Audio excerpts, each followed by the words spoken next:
تو ہم سے کہتے تھے کہ جی کراچی والے شور زیادہ کرتے ہیں. کون کہتے تھے؟ بھائی پولیس چیف کہتے تھے کراچی والے شور زیادہ کرتے ہیں. اب کراچی والے تو بھائی شور تو کریں گے نا. آپ اپنی حفاظت کا آپ کا عالم یہ ہے. 660 cc کی کار ہے جو کہ ایک عام آدمی خرید لیتا تھا. ایک زیادتی چلے کار تو الگ ہے، یہ جو بلپ کے پیسے بڑھائے نا سر، اس قوم کو میں نے اگر شاید اڑ جائیں.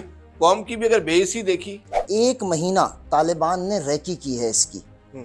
1 مہینہ 3 پولیس چوکیاں خالی رہی ہیں. بالکل. اور جو سیکیورٹی انچارج تھا وہ نشے میں دھت تھا. اتنے بھی طبقہ فکر تھے اس بات پہ متفق تھے کہ پاکستان کی نااہل ترین حکومت آ گئی. بالکل صحیح ہے. لیکن مسلم لیگ نے بولا نہیں تم غلط ہو، ہم اس سے زیادہ اپنے آپ کو نااہلی ثابت کریں. انہوں نے آپ تو کہتے تھے کہ عمران خان کو ایک ٹیم چلانی آتی ہے، وہ ملک چلانا نہیں آتا، وہ ایک نااہل حکمران ہے. وہ آپ نے کیا کیا؟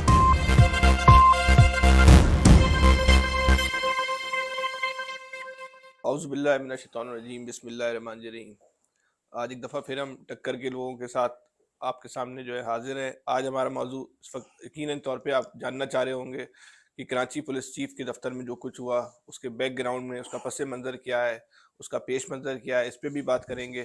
دوسرا یہ جو ایشو مہنگائی اس وقت جو ہے جس نے ہر انسان کا جو ہے وہ جینا جو ہے وہ حرام کر دیا ہے.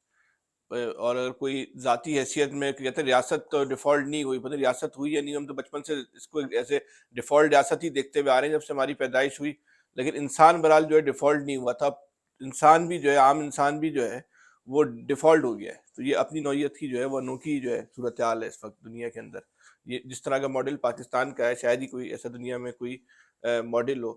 یہ جو کے پی او میں واقعہ ہوا کہ 3 دہشت گرد ہے جنید بھائی، بالکل 3 دہشت گرد داخل ہوئے اور 3 دہشت گردوں نے یہ بتا دیا کہ اس ملک اس شہر میں جو کراچی پولیس چیف کا آفس ہے وہ ٹوٹل 3 افراد کی مار ہے. اس میں کوئی شک نہیں کہ رینجرز نے اچھا آپریشن کیا، پولیس نے اچھا آپریشن کیا، فوج نے آپریشن کیا، 3-4 گھنٹے میں جو دہشت گردی پہ کنٹرول کر لیا، دہشت گرد نمٹا دیے. لیکن اس سے پہلے جو کچھ ہوا تو اس کا مطلب یہ ہوا کہ 3 دہشت گرد جو ہیں، 3 افراد جو ہیں پولیس کے پورے سسٹم سے زیادہ طاقتور ہیں. سر سب سے بڑا تو مسئلہ یہ فیصل بھائی کہ یہ تھریڈ الرٹ جاری ہوا تھا. یہ تھریڈ الرٹ سوشل میڈیا کے اوپر، ڈیجیٹل میڈیا کے اوپر سب کے پاس تھا کہ کراچی میں ایسا کچھ ہونا ہے. ہفتہ پہلے 8 دن پہلے جو پشاور کے اندر دھماکہ ہوا تھا یہ اسی سلسلے کی کڑی تھی. اس کے بعد ایک تھریڈ الرٹ جاری ہوا کہ کراچی میں یہ سب کچھ ہونا ہے. اس کے باوجود کراچی کی جو پولیس آفس کی سیکیورٹی تھی اس کا عالم یہ تھا کہ ہمارے پاس جو اطلاعات ہیں پولیس ذرائع سے جو اطلاعات آتی ہیں وہ یہ کہ 1 مہینہ طالبان نے ریکی کی ہے اس کی. 1 مہینہ 3 پولیس چوکیاں خالی رہی ہیں. بالکل. اور جو سیکیورٹی انچارج تھا وہ نشے میں دھت تھا. بالکل. وہ کہتے ہیں کہ اتنا نشے میں دھت تھا کہ اسے پتہ ہی نہیں چلا کہ کیا ہوا کیا نہیں ہوا. وہ 3 اہلکار آئے اور وہ چھت تک چلے گئے. اور عجیب و غریب. اچھا میں کوئی 10-20 دفعہ اس دفتر میں گیا ہوں، مجھ سے آپ پوچھے چھت کا راستہ کہاں ہے تو مجھے نہیں پتا. تو یہ تو ممکن نہیں ہے کہ جو دہشت گرد تھے ان کا اندر کوئی سسٹم کام نہ کر رہا ہو. تو یہ تو اور زیادہ خطرناک بات ہے. بہت ڈینجرس بات ہے یہ. اور وہ تو ہم سے کہتے تھے کہ جی کراچی والے شور زیادہ کرتے ہیں. کون کہتے تھے؟ بھائی پولیس چیف کہتے تھے کراچی والے شور زیادہ کرتے ہیں. اب کراچی والے تو بھائی شور تو کریں گے نا. آپ اپنی حفاظت کا آپ کا عالم یہ ہے کہ صحیح ہے رینجرز نے آ کے قابو پایا، ان کو سلام. انسپیکٹر تیمور شہید ہوئے. آج ایک اور ابھی تھوڑی دیر پہلے اطلاع آئی کہ پولیس کا بھی ایک اور جوان شہادت پا گیا. اللہ تعالیٰ ان کے درجات کو بلند کرے. ایک مسیحی برادری کا ہمارا میرا خیال ہے پولیس کو اس بات کا اندازہ ہو گیا ہوگا کہ کراچی کے لوگ جو ہے وہ شور صحیح کرتے ہیں.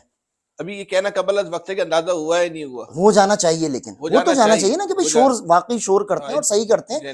آپ اتنے ساری اچھا وہ تو خوش قسمتی سے جو کراچی پولیس چیف تھے وہ اس وقت اسلام آباد گئے ہوئے چھٹیوں پر. اگر وہ ہوتے ان کا جو ٹارگٹ تھا تو بیسیکلی انہوں نے کراچی پولیس چیف ان کا ٹارگٹ تھا. اس کو انہوں نے ان کے جو پہلا انہوں نے سوسائڈ کیا ہے، پہلا جو دھماکہ کیا جو کراچی پولیس چیف کا دفتر تھا اس کے سامنے کیا. اچھا اتنے وہ مینج لوگ تھے کہ باقاعدہ لفٹ میں سفر کرتے ہوئے اندر گئے. بالکل. اور وہ جو ویڈیو آئی ہے کہ وہ انہوں نے لفٹ کا باقاعدہ آپریٹ اچھا کیا. وہ جو آپ ویڈیو دیکھ رہے ہیں وہ کوئی اتنے ٹرینڈ نہیں، ان کو تو بہت آسانی سے جو ہے ان کو اسی فلور پہ روکا جا سکتا ہے. ایسا لگ رہا تھا کوئی خالی بلڈنگ ہے اس میں وہ چہل قدمی کر رہے ہیں، کہیں آپ کو جو ہے نا مزاحمت جو ہے نظر نہیں آ رہی. نہیں ملی ریزسٹنس نہیں ملی. اس کا مطلب یہ کہ ان کے پاس بھی کچھ بہت زیادہ آتش گیر مادہ نہیں تھا. اگر بہت زیادہ آتش گیر مادہ ہوتا ہے تو پوری بلڈنگ کو لے کے جو ہے وہ بیٹھ جاتے. بالکل بیٹھ جاتے. صحیح. اچھا وہ جب نیچے گئے جو ہمارے پاس اطلاعات آئی جو ہم نے چیک کیا، جنید بھائی ایشو یہ آ رہا ہے کہ جو ایس او پی تھی پولیس کی، جو پولیس چیف کے دفتر کی کے پی اس کو عرف عام میں کہتے ہیں، وہ فالو ہی نہیں ہو رہی تھی. جیسے آپ نے کہا کہ وہ جو چوکیاں ہیں وہ خالی پڑی ہوئی تھی، بالکل جو اس کا سیکورٹی انچارج ہے وہ نشے میں جو ہے وہ تو وہ دھت تھے. دودھ تھا. ان کو تو کوئی جو ہے نا مزاحمت کا سامنا جو ہے وہ کرنا ہی نہیں پڑا. وہ تو ایسا لگ رہا ہے کہ شادی کی تقریب میں آئے اور ٹہلتے ہوئے جو ہے وہ اوپر اچھا چلے. تھریڈ الرٹ آلریڈی جاری ہے. آپ کے شہر میں پی ایس ایل کے میچز چل رہے ہیں. سالوں کے بعد کوئی کرکٹ بحال ہوئی اس ملک کے اندر. غیر ملکی کرکٹرز آئے ہوئے ہیں, آپ کے اپنے لوگ کھیل رہے ہیں, اسٹیڈیمز بھرے ہوئے ہیں. ایسے میں بھی آپ اگر نشوں کے اندر اتنے دھت رہیں گے اور وہ اتنے حساس مقام اور اتنے حساس مقام پہ. مجھے تو ایک اور بات کا بڑا خوف تھا, کے پی آفس کے ساتھ آپ نے دیکھا ہوگا پیٹرول پمپ ہے, اگر ان کا کوئی آتش گیر مادہ زیادہ ہوتا, کوئی یہ وہاں پمپ اچھا لگتا یہ ہے کہ دہشت گردوں نے جو پلان کیا تھا وہ اتنا ہی کیا تھا, وہ اتنا ہی تھا. اگر وہ گاڑی سمیت اگر گھس جاتے تو ان کو تو کوئی روکنے والا نہیں کوئی تھا, روکنے والا ہی نہیں تھا, روکنے والا کیونکہ سیکورٹی افسر کو تو شراب پیا ہوا تھا, کیونکہ چوکیاں جو ہے خالی تھی. اچھا انہوں نے دھماکہ اچھا کر کے مزے کی ایک اور بات جو بڑی جو پیچھے کے کیمرے جہاں سے داخل ہوئے وہ کیمرے ہی بند تھے, سی سی کیمرے, سی سی ٹی وی بند تھا ان کا, بالکل بند تھا.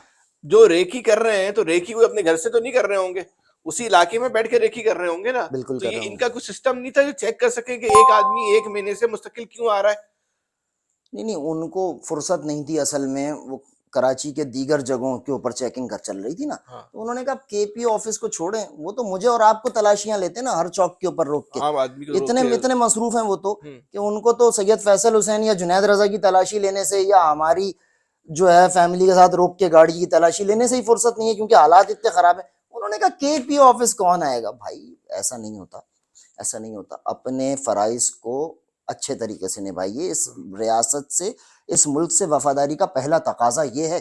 صرف تنخواہیں لینے کے لیے اپوائنٹ توڑی ہوئے ہیں آپ, صرف مراد لینے کے لیے توڑی اپوائنٹ ہوئے ہیں آپ. اصل بات یہ ہے کہ اس سے پہلے عام آدمی کہتا تھا کہ کراچی پولیس ناکام ہو گئی ہے, کراچی جو کچھ کراچی میں دہشت گردی ہو رہی ہے, جرائم ہو رہے ہیں, چاہے وہ اسٹریٹ کرائم ہو رہا ہے یا قتل و غارت, اس کی ذمہ دار کراچی پولیس ہے. تو اب یہ ثابت ہو گیا اس واقعے کے بعد کہ پولیس کو یہ تسلیم کر لینا چاہیے کہ اس وقت جو پولیس کا موجودہ ڈھانچہ ہے اس کی یہ استعداد نہیں ہے کہ شہر میں امن قائم کر سکے. بالکل نہیں. یہ تو دہشت گردوں نے کھلا پیغام دے دیا. اب اس پیغام کو لینے کی ضرورت ہے, کیونکہ وہ دفتر میں گئے اور ان کی مہربانی اس وقت انہوں نے اس وقت کا انتخاب کیا جس وقت وہ آپ کے ڈی آئی جی صاحب یا ایڈیشنل آئی جی صاحب نہیں تھے. اگر اس ٹائم کے لیے ان کو کس نے روکنا تھا؟ کوئی بھی نشے نہیں, والے اس نے ابھی نہیں روکا, اس نے بعد میں بھی نہیں روکنا روکنا تھا. تو یہ تو ان کی مہربانی ہے. پھر دیکھیں نا ایک ایسے وقت میں اس وقت ہمیں جو دہشت گردی کو روکنا ہے تو آپ کو ایک سماجی پروگرام بھی دینا ہوگا. مہنگائی سر کون سا سماجی پروگرام, انہوں نے تو مجھے لگ رہا ہے پاپولیشن ایسے کنٹرول کرنی ہے. یہ دہشت گردی سے مروا دیں گے, مہنگائی کر کے خودکشیوں سے مروا دیں گے, ان کی پاپولیشن کنٹرول ہو جائے گی. ابھی میں حافظ عاصم منیر صاحب کا ایک سٹیٹمنٹ تھا کہ ملک کے اندر جو دو اہم ترین خطرات اس وقت لاحق ہیں, وہ ایک اکانومی اور دوسرا ٹیررزم. آپ مجھے بتائیے کوئی ایک پولیٹیکل پارٹی بات ہی نہیں کر رہی, بات ہی نہیں کر رہی نہ ٹیررزم پہ. وہ جو آتے تھے کبھی کبھار, وہ پیٹرول بڑھتا تھا, کسی کا خون کھولتا تھا, وہ کم سے کم مذمتی بیان ہی آ جاتے تھے مہنگائی کے خلاف. اس دفعہ آپ نے دیکھا کہ کوئی مذمتی بیان بھی نہیں ہے کسی سیاسی جماعت کا. اچھا پھر مریم نواز نے تو ڈس اون کر دیا. ہاں انہوں نے کہا کہ جی یہ تو میری تو حکومت ہی نہیں ہے. حکومت ہی نہیں. اچھا میری حکومت نہیں ہے لیکن میرے چاچا کی حکومت ہے, میری حکومت نہیں ہے لیکن اس حکومت کے اندر آرمی چیف کا فیصلہ میرے ابو کرتے ہیں. لیکن اچھا ابو وہی ہیں جو مفتا اسماعیل میں جب مہنگائی ہوتی تھی ناراض ہو کے چلے جاتے تھے. اب وہ ناراض بھی نہیں ہوتے کیونکہ وہ سمدھی بیٹھے ہیں نا. بھائی یہ رشتہ داروں کی حکومت ہے, یہ رشتہ داریاں چل رہی ہیں. آپ مجھے بتائیں, آپ تو کہتے تھے کہ عمران خان کو ایک ٹیم چلانی آتی ہے, وہ ملک چلانا نہیں آتا, وہ ایک نااہل حکمران ہے. وہ آپ نے کیا کیا, تحریک عدم اعتماد کے ذریعے جو گورنمنٹ آئی, اس سے زیادہ نااہل نکمی نالائق سرکار پاکستان کی تاریخ میں نہ کوئی آئی ہے اور شاید نہ آئندہ کبھی آئے گی. چیخیں نکل گئی ہیں فیصل بھائی, چیخیں. نہیں اس سے مسئلہ یہ نہیں ہے, جب تحریک انصاف کی حکومت تھی تو اس وقت جتنے بھی طبقہ فکر تھے اس بات پہ متفق تھے کہ پاکستان کی نااہل ترین حکومت آ گئی. بالکل صحیح ہے. لیکن مسلم لیگ نے بولا نہیں تم غلط ہو, ہم اس سے زیادہ اپنے آپ کو نااہلی ثابت کر کے انہوں نے ثابت کیا کہ ہم کی اہلیت جو ہے وہ نااہل ہی میں نکلی. سب سے زیادہ اہل نکلے نااہل ہونے میں. سب سے زیادہ آپ یہ دیکھیں نا, ہر وہ چیز بڑھا رہے ہیں جو کبھی اپنی جیب سے نہیں خریدتے. انہوں نے گاڑیوں کی پرائزیں, آلٹو 660 سی سی کی کار ہے جو کہ ایک عام آدمی خرید لیتا تھا. ایک زیادتی چلے کار تو الگ ہے, یہ جو بلپ کے پیسے بڑھائے نا سر, اس قوم کا میں نے اگر شاید اڑ جائیں. قوم کی بھی اگر بےحسی دیکھی تو یہ دیکھیے نہ وہ مہنگائی پہ شور مچاتی ہے نہ پیٹرول پہ بڑھاتی ہے، لیکن سب سے زیادہ شور مچ رہا ہے گولڈ لفٹ کے پیسے بڑھنے پہ. یہ تو بڑی خوب تفریح لگی ہے اگر آپ سوشل میڈیا دیکھیں. اچھا یہ قوم ایسے ہے بڑی تفریح، اس پہ جب بھارت کی پاکستان کی جنگ ہو تو اس کو مسخرہ پن اور مشغلے سوج رہے ہوتے ہیں. ابھی اتنی مہنگائی لگی ہوئی ہے لیکن آپ سوشل میڈیا اٹھا لیں کہیں سے لگے گا نہیں کہ یہ ایسی قوم ہے کہ جو ایک وقت کا کھانا کھا رہی ہے دوسرے وقت کی اس کو جو ہے نا فکر ہو رہی ہے. خوب تفریح جو ہے نا آپ سوشل میڈیا دیکھیں بات یہی اشرافیہ کا پاکستان ہے. سوشل میڈیا پہ بھی تو آپ کو ایک لمیٹڈ لوگ نظر آتے ہیں نا فیصل بھائی. یہ ملک اشرافیہ کا پاکستان بن گیا ہے، اس اشرافیہ کا جو اپنی جیب سے کبھی کچھ خرید کے نہیں کھاتے. اسحاق ڈار صاحب نے جیب سے خرید کے کھاتے سر میرے اور آپ کی جیب سے خریدتے نا، ہماری خود سے مینج ہیں. اب یہ جو آپ بات کہہ رہے ہیں نا کہ ہماری جو جیب سے خرید کے کھاتے ہیں، ہماری اور آپ کی جیب سے جتنا کھا سکتے تھے کھا لیا، اب تو ہماری آپ کی جیب میں بھی کچھ نہیں بچا ہے. سر اتنی مینج ہیں یہ جتنے بڑے لوگ ہیں نا. آپ مجھے بتائیں اسحاق ڈار صاحب نے آپ کے خیال میں کبھی خرید کے پیٹرول ڈلوایا ہوگا پچھلے 20-25-30 سالوں کے اندر؟ میاں محمد نواز شریف صاحب نے کہیں کھڑے ہو کے 5 کلو آٹا خریدا ہوگا؟ شہباز شریف صاحب نے خریدا ہوگا؟ خان صاحب نے خریدا ہوگا؟ جہانگیر ترین صاحب ہوں یا کوئی جتنی اشرافیہ ہے، علیم خان صاحب ہوں یا کراچی کی جو اشرافیہ ہے، بزنس ایلیٹ ہیں، پولیٹیکل ایلیٹ ہے، ان کے تو کچن تک مینج ہوتے ہیں کہ وہ کچن کا خرچہ دے گا، وہ ٹرانسپورٹ کا خرچہ دے گا.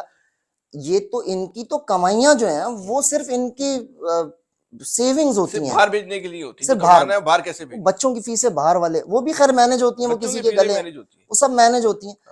یہ جو سرائی ہے نا، سرائی، اس سرائی میں پیسے ڈال دیتے ہیں. اچھا وہ سرائی ان کے پاس ایسی ہے، اس سرائی میں ان کا اپنا ہاتھ بھی نہیں جاتا. ان کو اندازہ نہیں ہے کہ 30,000 روپے 35,000 روپے مہینہ کمانے والا شخص اس وقت زندگی کیسے گزار رہا ہے. ہم تو ان لوگوں میں سے تھے جنہوں نے عمران خان کی گورنمنٹ کو کہتے تھے کہ اس نے حال تباہ کر دیا. میں تو یہ ایکسیپٹ کرتا ہوں کہ میں ان لوگوں میں سے تھا، اور میں آج بھی یہ سمجھتا ہوں کہ ہاں وہ گورنمنٹ قطعی اچھی نہیں تھی، لیکن یہ تھوڑی پتا تھا کہ اس کے بعد جو آئیں گے وہ ان کے تمام ریکارڈ توڑ ڈالیں گے. یہ تو کسی کو اندازہ نہیں تھا. یہ بھی ریکارڈ توڑ حکومت ہے، یہ ریکارڈ توڑے نائلی کے. آپ یقین کریں ان کا دعویٰ تھا کہ نون لیگ کا ٹکٹ چلے گا. آنے تو دیں جنرل الیکشن، لوگ آزاد لڑ لیں گے، نون لیگ کا ٹکٹ نہیں چلے گا جو یہ جس نہج پہ لے آئے. چلے گا تو تحریک انصاف کا ٹکٹ بھی، کم سے کم کراچی میں تو تحریک نہیں چلے گا، نہیں چلے گا، تحریک انصاف کا بھی نہیں چلے گا. دیکھیں یہ سسٹم فلاپ ہوا ہے، عام آدمی کا اس سسٹم سے اعتماد اٹھ چکا ہے. آپ آج جنرل الیکشن کرا دیں، آپ کو اس پورے ملک میں جو ٹرن آؤٹ ہے وہ 8-10-12% سے زیادہ نہیں ملے گا. تو عام آدمی کا اعتماد کس پہ قائم ہوا ہے؟ عام آدمی ایک نئے سسٹم کی طرف دیکھ رہا ہے. دیکھ کیسے رہا ہے؟ تو نظر تو نہیں آ رہا دیکھتا ہوا. کہاں دیکھ رہا ہے؟ نہیں دیکھیں میں یہ سمجھتا ہوں کہ ایک عام آدمی کا اس سسٹم پہ سے اعتماد اٹھا ہے، اس کے پاس اس وقت آلٹرنیٹ سسٹم کوئی نہیں ہے. آلٹرنیٹ کون لے کر آئے گا؟ عام آدمی کے اندر سے لیڈرشپ پیدا ہوگی نا، تو وہ کیوں نہیں ہو رہی؟ بانج قوم ہے، قیت الرجال کی کیفیت ہے. نہیں بھانج قوم تو نہیں کہہ سکتے، اس قوم کے اندر ٹیلنٹ بہت ہے، لیکن جو آپ کی ٹاپ ٹیئر لیڈرشپ ہے وہ آنے کب دیتے ہیں؟ انہوں نے تو خاندانوں کی حکومتیں بنا دی. لیڈر تو وہی ہوتا ہے نا جو سسٹم کو جو ہے توڑتا ہوا اس پہ پاؤں رکھ کر اوپر آئے. Leader are those who produce leaders. اس ملک میں لیڈر نہیں ہے. پرابلم یہ ہے ویژن تو ہے لیکن اس ویژن کو امپوز کرنے والا کوئی لیڈر نہیں ہے جو اس ویژن کو آگے پبلک کے اندر دینا بھی تو ہے نا کوئی چیز. اب آپ جن لوگوں کو لیڈر تصور کرتے ہیں ان کے امیج کیا بن چکے ہیں اس ملک کے اندر. کسی کا امیج، میں معذرت کے ساتھ میری بات بری ہے، کسی کا چور، کسی کا ڈاکو، کسی کا کوکینی. اب ان سے نہیں، یہ تو ایک آپ کی بات صحیح ہے، لیکن مسئلہ یہ ہے کہ جس لیڈر کے ساتھ جو ہے نا کرپشن کا لائقہ نہ لگے نا، وہ لیڈر بھی کمپلیٹ نہیں ہوتا. جس لیڈر کا ہونا اس کی ویڈیو نہیں ہے، وہ لیڈر بھی بولتا ہے ادھورا پن محسوس کرتا ہے وہ. تو ہمارے معاشرے کا تخلیق بھی کچھ ایسی ہوئی ہے. ہاں کہہ سکتے ہیں کہ ہمارے اس وقت، لیکن یہ المیہ ہے نا، یہ کوئی اچھی بات تو نہیں ہے. معاشرے کا اجتماعی قوم کا المیہ ہے، اجتماعی المیہ قوم بھی ایسے لوگوں کو پسند کرتی ہے. تو ہم اپنی گفتگو کا حاصل اس بات پہ اینڈ کرتے ہیں کہ جیسی قوم ویسے حکمران. ٹھیک ہے، اپنا بہت زیادہ خیال رکھیے گا. اللہ حافظ.